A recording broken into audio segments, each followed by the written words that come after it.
Hey there friends, welcome back to the channel. This is Dominique from the Pixie Planner. So I'm doing a little bit of catch up today because I missed a video last week. I unfortunately was not able to film one because I did something to my back that just would not allow me to sit in one place for too long. But now that I am on the mend, I wanted to make sure that I got something filmed for you this week. So in today's video, I want to cover 5 ways you can still use your planner even though you may not have anything to plan. Now, I'm not by any means saying you need more than one planner as you're sitting here looking at the stack that I have here. I am just going to be showing you some examples of things that I've been using over the past month because, of course, since I have a YouTube channel, I am an affiliate with some planners and I've done some reviews of others. So I want to make sure that I'm using the planners that I have on hand. And so that's why you're going to see a few different ones in today's video, but stick with what works best for you. If you're a one planner person, that is awesome. It is great. If you're a daily planner or a weekly planner, then these ideas are going to work for you as well. So let's go ahead and hop in. So the first way that you could use your planner is by block scheduling. So if we open up here to my passion planner and my simplified planner, this is where I'm going to give you a view of how you could use a daily planner and how you could use a weekly planner to do block scheduling. And so if you've seen some of my previous videos, you'll have heard that I've become a big fan of block scheduling and it's been working really well for me in this time of quarantine. So I do want to take a moment and talk to you about that again, because I feel like this could be a very helpful method for anyone and everyone. So let's start here in my passion planner. So this will be our weekly view to look at. Now, the colors here I'll quickly go over. I have my block scheduling done in 5 different blocks. So I have my morning block, I have a focus block, I have an outing or chores block, then I have dinner and evening.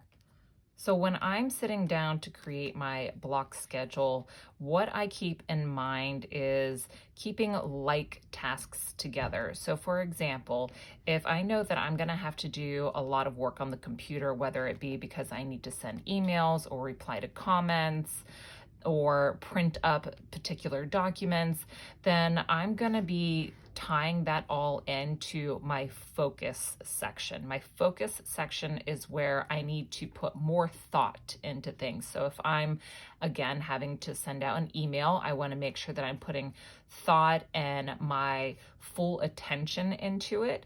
So I want my focus tasks to be more set around my work or even, YouTube being my side hustle, things that are of big importance to me. And as far as my outing and cleaning tasks, that's going to be, of course, right now, outing. There's not much we can do, but my outing section is going to be even working in the yard tied in with my cleaning tasks. So you can see here that I have on Tuesday yard work, so pulling some weeds and just tidying up, and I also clean the bathrooms at that time. And you'll see pretty much in every one of these sections that I'm doing something related to cleaning tasks. Giving my dog Lola a bath is something else that I considered cleaning task. And then I did do grocery shopping on Friday, so that was my outing. So as far as my task section for outings and cleanings, that's where I'm grouping everything together. And we go into the dinner block, which is pretty much self-explanatory. This is when I'm going to be prepping the meal, eating, cleaning up, going for a walk either before or after dinner. So dinner section pretty much explains it right there. Then for my evening block, this is where I am just sitting and relaxing with the husband, whether it be reading or watching a TV show, or even getting into one of the hobbies that we're trying to pick up during this time of quarantine. So guitar practice is one of those hobbies that my husband and I are trying to get into together. But when it comes to block scheduling, what I love about it is that it's very free and open. You're not on a deadline per se. So you've got blocks of time, anywhere from 2 to 3 hours, to complete specific tasks that fall into that block. It reminds me a lot of when I was in high school. And I'm sure so many of you guys relate to this. You know, you're in one class, the bell goes off, boom, done. Not thinking about that class again because you're on to the next one. So you're pretty much taking these chunks of time and completing what you can in those time blocks that relate to the specific block. Again, you know, talking about my focus block. After that time is up, so if I'm doing that from 10:30 to 12:30, I've got 2 hours to complete everything that I wanted to do, whether it be those emails or comments. After that time is up, I'm done. I'm not going to stress about it. If I didn't get something completed, of course, as long as it's not time sensitive, if I didn't get it completed, I'm gonna leave it for the next day and then move on to the next block. So this keeps me focused throughout the day, so I'm not just sitting around wasting time or waiting to the very last minute to do things and then stressing that I need to hurry up and get it done before the day is over. So this really gives me something to focus on, and it keeps me in somewhat of a routine. I'm very much a routine person. So when I first started with the quarantine situation, I was completely thrown off with not having my usual routine of getting up, getting ready for work, going to work, and, you know, so on and so on. So this really helped me to create a new routine and to keep myself productive. And the productive tasks are going to be related more so to the house and just everyday life, but it still keeps a little bit of normalcy for me. So as far as a weekly block schedule, this is what I've created for that current week of, it was April 6th through the 12th. And then if we come here to my daily, and I'll show you, I've shown in one of my previous videos that I used here some highlighting to signify the block again. And so as far as a daily block schedule, this is what it would look like. I've got my to-do list over here. And so I've made use of the color coordinating or the color coding here for my block schedule again. And this just was absolutely great for me. If you want just one day at a time so your eyes aren't overwhelmed with, you know, a bunch of the highlight color or just a bunch of lists, then this works awesome for a daily setup as well. And I had used that for quite a while. This is before I got into the color coding, and I just kind of wrote out the blocks here. But it's really been a wonderful way, again, for me to keep a routine and keep productive. So then that brings me into the second way you can use your planner when you're not needing to actually plan anything, and that would be for health and fitness. So because I injured my back last week, I pretty much was not doing anything. It was actually last Tuesday that I injured my back. So I was completely laid up Tuesday, Wednesday, Thursday. Friday, I started to feel a little bit more like myself. So I wanted to find a use for my daily planner that would still assist me in some way. And one of the ways I came up with was to track my diet, so my eating schedule, and then also any exercise that I did. So what I have here is I have my wake up time was 8 in the morning, and then I do intermittent fasting most days. So this day I did intermittent fasting until 12 p.m. So I stopped eating at 8 p.m. the night before. I do kind of a 16-hour fast and then 8-hour eat. So that brought me to lunchtime, which is the time I broke my fast. So I had chicken with green beans and then snack of rice cakes and almond butter. Then dinner, my husband made a delicious homemade pizza. And then we have here, I just made a list of doing just some really gentle yoga since my back was still not happy. Doing some journaling, getting outside just for a very short walk, and then making sure I did not have any sweets. I have a horrible sweet tooth. So this was really a great way for me to make use of my simplified daily planner for a couple of days, as I was just trying to stick to some sort of routine and make sure that I was eating properly and drinking enough water. That was another thing there too, making sure that I was getting plenty of water and moving my body somehow. So using your planner for health and fitness tracking is an excellent way for you to find some use for it, especially if one of your goals in the beginning of the year was to be more mindful of your diet or lose a particular amount of weight by a certain time. Then this is a great way to still help you even through these times. Next, for the third option of how you could use your planner when you don't have anything to plan would be for routines. Now, I mentioned I am a creature of habit, and routines are very important to me. When I was thrown off by my routines when this whole quarantine first started, it was a big hiccup for me. So I tied this into my days again that I was dealing with increased back pain and couldn't really do too much. But I wanted to make sure that I wasn't just laying around feeling sorry for myself and just stuffing my mouth with whatever I could. So not only did I do some health tracking, but I also did some routine tracking. So I wanted to make sure that I was still getting up at a decent time. I was doing my gentle yoga and journaling, and then also getting outside with my dog for a little bit in the mornings. The afternoons, I wanted to make sure that I was stretching again and following up on some emails so that way I wasn't getting behind, and then again, getting outside. Evenings, this is a tricky one for so many of us. Like, showering, is it really that necessary every single day when you don't have to leave the house?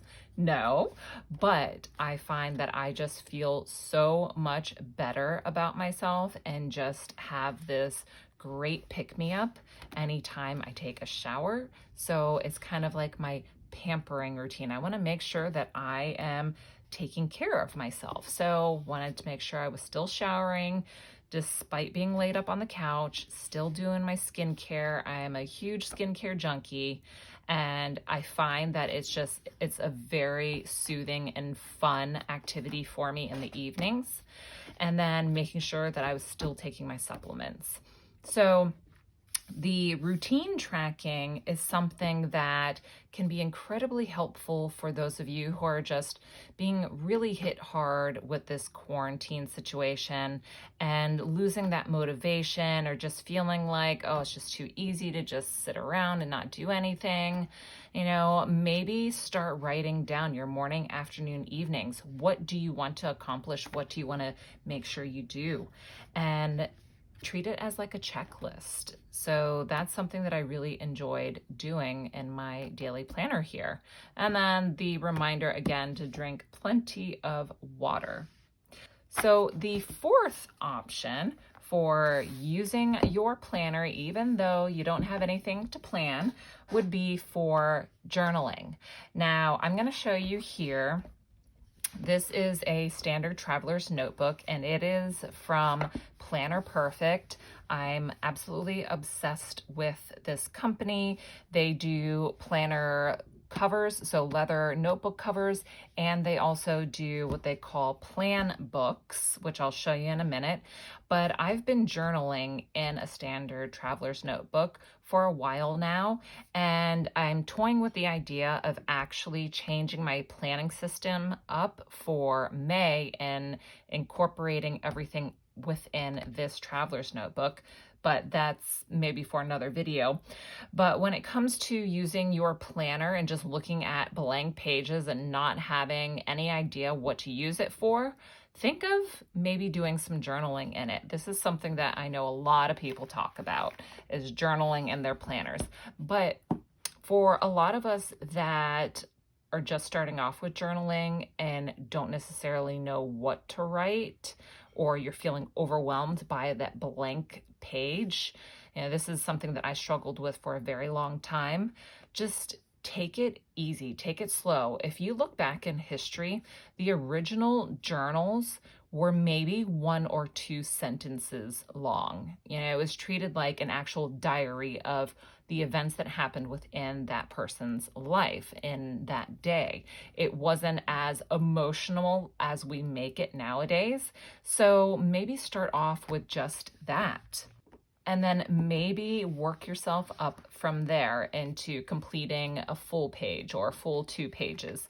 So I'm not going to show you too much of what I have, because of course it is very private, but I've just been, putting pen to paper, just very simple, and writing out some things that are on my mind for these particular days.